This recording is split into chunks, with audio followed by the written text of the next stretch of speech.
Ladies and gentlemen, I am Yusril. It is the 28th of June 2014. The game is Star Trek Online, and welcome once again to the Tribble Timewarp for Season 9.5. It's been a busy week on Tribble. We've had a couple of major patches.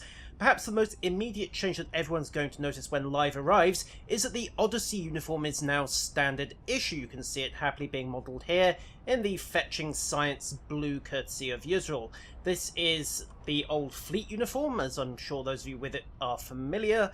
It's been standard for the Starbase officers for a couple of patches now. It will be standard for all new bridge officers, and I imagine it will be standard for new characters as well. It will also be free to all existing characters and accounts.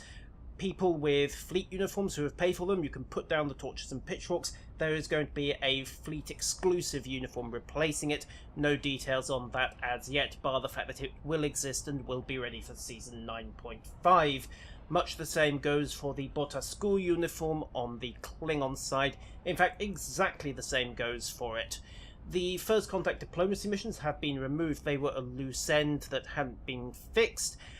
And let's get on with research and development, because that's where most of the changes have occurred. The first pointer is that as well as the world rewards, such as the nodes and missions and duty officers, we now have crafting material reward packages via queues.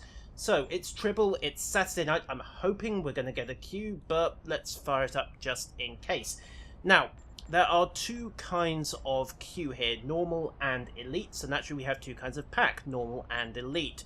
The pack's content, specifically the rarer materials that you get, and even more specifically the very rare material on the elite, will be determined by the type of queue, ground or space, and what enemy you're facing. So, for those of you scratching your heads and wondering how that matters, well, in truth, I'm not sure that it does, because all the elite queues are, of course, against specific enemies. So let's load up Infect the Conduit, that's a quick blast, Breach Elite, because hey, why not? And Undine Infiltration Elite, and I don't think anything is going to come of this because Tribble population is ha ha ha ha ha ha ha ha ha. Yeah, hopefully Tribble will put together a test weekend for this. It would be good if Cryptic did so even without a Tribble reward, because candidly we really need some more bodies on Tribble to make sure that is working properly. In addition, if you are chasing materials even after that, there is now a new mission at the Recruiter. Talk to your personnel officer, submit requests for personnel, and you now have request R&D assistance.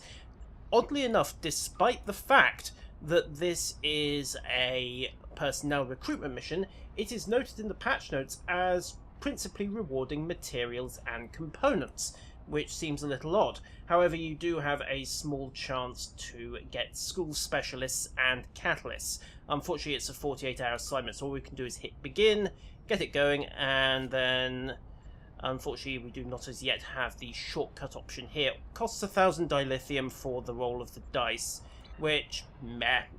1,000 dilithium isn't too bad for a gamble.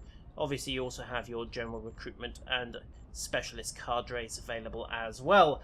Now, school specialist options. I have to go into the R&D menu to demonstrate what these are required for. These are a new type of duty officer. Cross your fingers, ladies and gentlemen. The duty officer window has a significant chance of crashing the game when you hit the button at the moment. So, 3, 2, 1... Yay, it worked! Okay, R&D tab. As you can see, this is, much as it was, this is actually a different iteration of Yusril. For those of you wondering why I haven't got my progress from earlier, they didn't do a reset, it's just a new version of the character. So, first and foremost, we have some new shinies. Arc beam arrays requiring level 15. These are the omnidirectional anti-proton arrays, and you can set these up as needed. Interestingly, we only have the anti-proton art at the moment. I imagine we will see phaser, plasma, etc. as we go on. So, Mark 12, shots on the very rare, arc damage, and accuracy mods. Blech.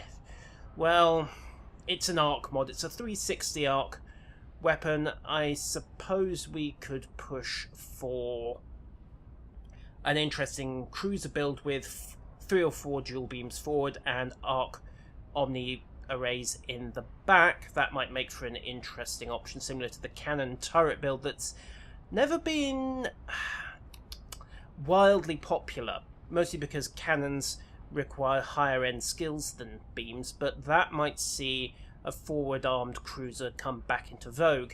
So, the schools. There are duty officer traits, effectively, that correspond to each of the schools: beams, cannons, engineers, grounds, etc, etc, etc.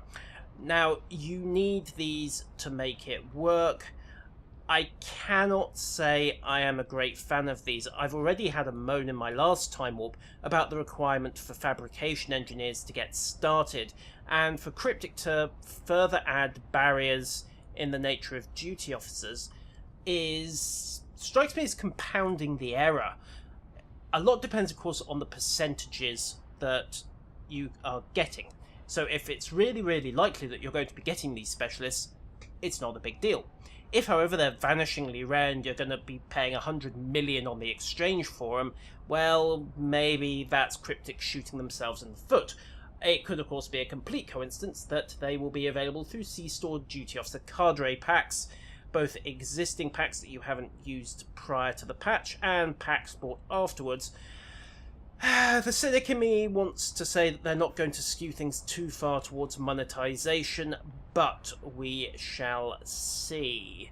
The Aegis shield array, sadly, has been fixed, so we no longer have our shortcut in that regard.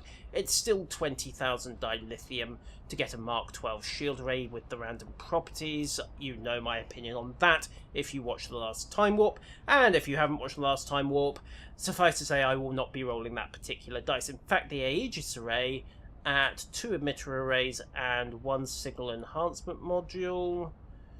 Signal enhancement's 15,000, and the emitter array's 25,000 for the Aegis. Well, hopefully they're going to patch those back up, because we don't as yet have hard numbers. Maybe if we look at the details. So, ultra rare variant. Okay, so extra kinetic damage, extra shield power, and extra resistance across the board. It looks like they have tweaked the covariant hyperimpulse and deflector setups as well. Energy negation, energy feedback conductor. You know what? I have got an Aegis set stashed in my bank on this character, I think. We'll have to check later to see if that has been dealt with. So, what else? A lot of it is minor. However, for lore nerds, there is an interesting project in the ground weapons, the TR-116B. Those of you who haven't watched Deep Space Nine may not be familiar with this weapon. Again, it requires a duty officer specialist, same comment as before, and again it's 25,000 dilithium. However, the TR-116 is a bit of an odd weapon because massive shield penetration and a bit of damage. Let's have a look see if we can get hardcore numbers. Mark 12. No. Right, so we're going to have to try to get those 20 as to build 12,000 XP. So, for those of you who aren't familiar with Deep Space Nine, there was an episode that basically circled round this weapon.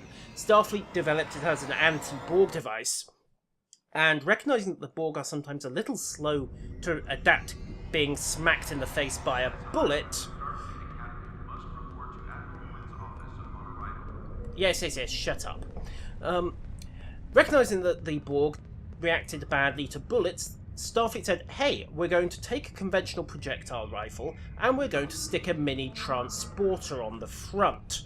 So what happens is that you take aim, you lock onto your target, you fire the gun, the bullet gets dematerialised halfway down the barrel and rematerialises about a millimetre in front of the target's head. And then Newton takes over and predictable consequences happen. Unfortunately, in the episode, they had developed this to the point where the original TR-116 could shoot through walls, bulkheads, deck plating, effectively anywhere it could get a transporter signal to. Oh, and it was in the hands of a psychopathic Vulcan with a thing for killing at random. Luckily, Ezri Dax had the other working prototype, so we had an interesting sniper duel where walls counted for nothing. However, where has my Aegis set gone? No, I think it's actually buried on one of my other ships. Let me see, what else? UI, obviously, this is Tribble. Everything is a work in progress. Various consoles will now boost turrets. This is a handy little change. Escort drivers expect to see a small hike in your DPS as a consequence now. Ship. Do I have an Aegis set anywhere? Where did I leave it? Ah, here we are. Aegis set. Has it been updated? Yes, it has. Right. What have we got? So... and let's get that out of sight quickly. So, Aegis covariant shield array, negation, feedback conductor 7227. That's basically covariant with a couple of capacity boosts. This is probably still running at the baseline Mark 10. So, energy negation negates all damage for 0.1 second every 30 seconds. Once every 30 seconds. So basically, you're invulnerable for 10% of the time every 30 seconds. That's odd.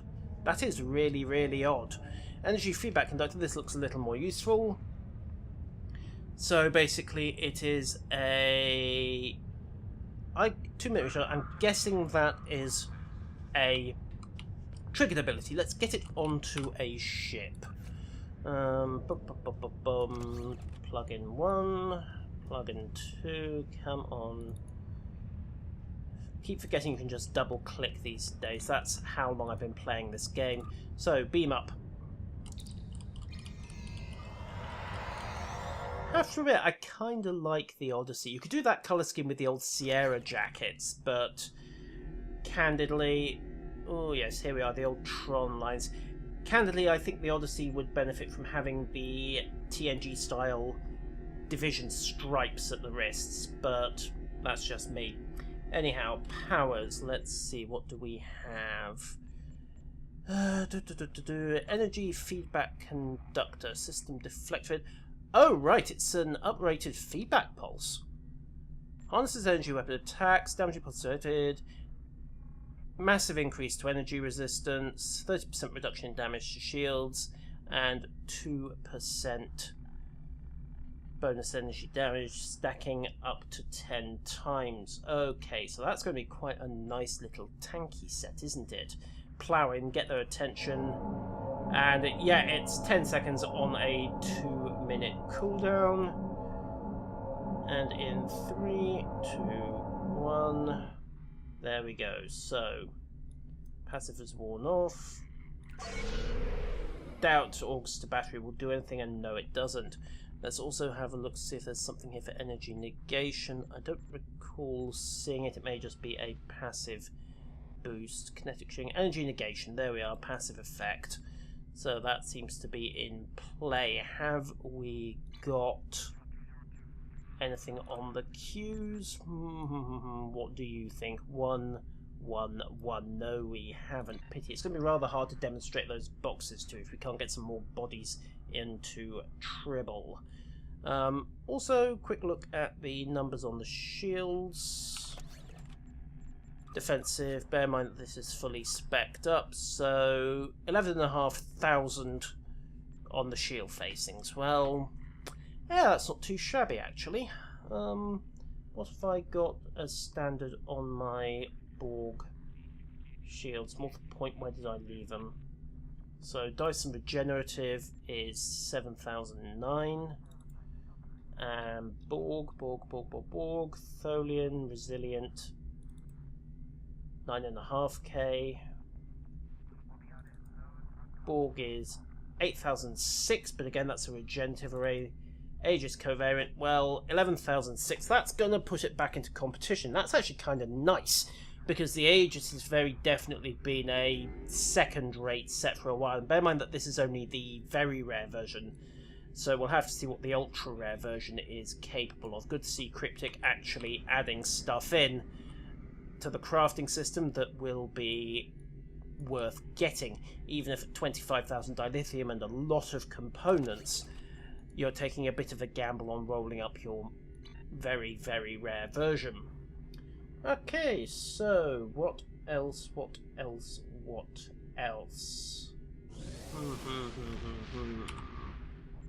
Not a lot, really. Let's roll the dice. Yes, good, we're back in without a crash. So, omnidirectional beam arrays with their arc versions. Needless to say, cannons have also got something similar. Single cannons, dual heavies, again with the arc modifier. That should take them up to a 90-degree arc. Actually, let's have a look at what the options are going to be for that. I'm not sure if these modifiers affect accuracy and damage. If that's the case, then they're going to be a little bit dubious, but that's going to make some escort and particularly battlecruiser drivers very happy. It's one of the big problems that you have with a cannon-armed cruiser. Let's see, in the engineering tab, what do we have? Singularity, warp cores, ground... Aha, conductive RCS accelerators. What do these do? Let's look at the very rare first. So, nice hike to turn rate, 42.5. What's the conductive bonus? I have no clue. I am assuming it's going to be a boost to energy of some kind. Obviously on the ground side we have got the TR-116 as well as all the various rifles. Still not a fan of rolling that much dilithium for a random item, but Cryptic have apparently decided that's going to stay. Particle emission plasma torpedo over in projectiles. I have no clue what this is going to be. Crit D, Crit H, Mark 12. Well, I'm assuming there's going to be an extra modifier in that for the upgrade.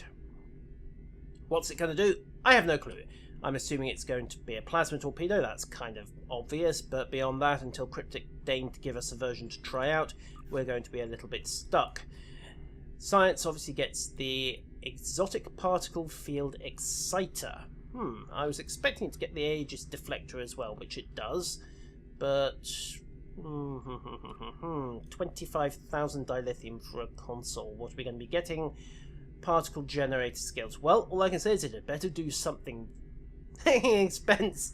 effective to be worth that, because I don't really have much use for particle generator even as a science captain driving cruisers. We shall see, we shall see, we shall see. And finally, of course, in shields, we have the Aegis covariant, as well as the personal shields. So, we have a few hints of what's to come. Sadly, Cryptic appear intent on using duty officers as a principal barrier to entry stroke opening for monetization of this system. On the one hand, I can't blame them for wanting to make a profit on this system. They're a business, it's their job. On the other hand, I still think they've left the initial barrier to entry with fabrication engineers far too high. However, we shall see. In addition, numbers on the XP curve don't appear to have changed as far as I can tell. So we will have to wait and see what next week brings. But, ladies and gentlemen, that has been a quick glance at some of the new shinies and changes on Tribble of late. Get yourself onto Tribble, ladies and gentlemen. But even if Cryptic don't organise a weekend, we need more people to get 5-mans running and have a look at some of those instance boxes and make sure they're working properly. Hopefully I'll see you around, but if not, I'll see you on holodeck. Farewell. Oh yes, and something else I ought to mention as well. The sliders. The conversion sliders. We now have sliders in the material conversion store. Happy, happy days. Thank you, Cryptic. That is going to save a lot of pain.